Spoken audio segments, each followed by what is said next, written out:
Aktuálna výluka na železničnej trase medzi Bratislavou a stredným Slovenskom. Úsek medzi Novou Baňou a Hronským Beňadikom čaká rekonštrukcia. Južné spojenie Bratislavy a Košíc má viacero problematických úsekov. Vlakom tak trvá cesta výrazne pomalšie ako po ceste.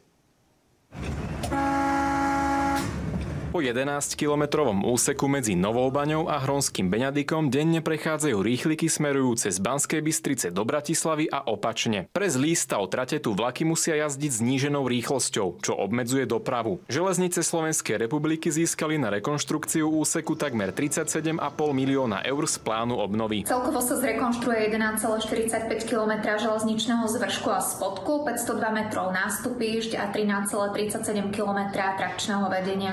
Investujú napríklad aj do obnovy mostov, výhybiek či železničných priecestí. Cestujúci však musia počítať s obmedzeniami. Platiť začnú od budúcej nedele. Vybrané rýchliky Urpin linky Bratislava-Banská Bystrica medzi Kozarovcami a Novou Baňou prevezú cestujúcich náhradnou autobusovou dopravou. Zároveň ďalej až po Banskú Bystricu bude nasadená moderná elektrická jednotka Panther. Zrýchlenie dopravy na tomto úseku predstavuje benefit najmä pre cestujúcich. Spoje v smere do Bratislavy totiž pravidelne využívajú obyvatelia menších miest ako Nová Baňa, Žarnovica či Žiar nad Hronom. Tak myslím si, že je to príjemná zmena pre Novobaňčanov a určite bude väčšina prekvapených. Mnoho ľudí sa poteší. Je to vždy lepšie takáto hromadná doprava. Keďže sa to zrekonštruuje, tak to prehodnotím a budem sa snažiť viacej aj ja cestovať.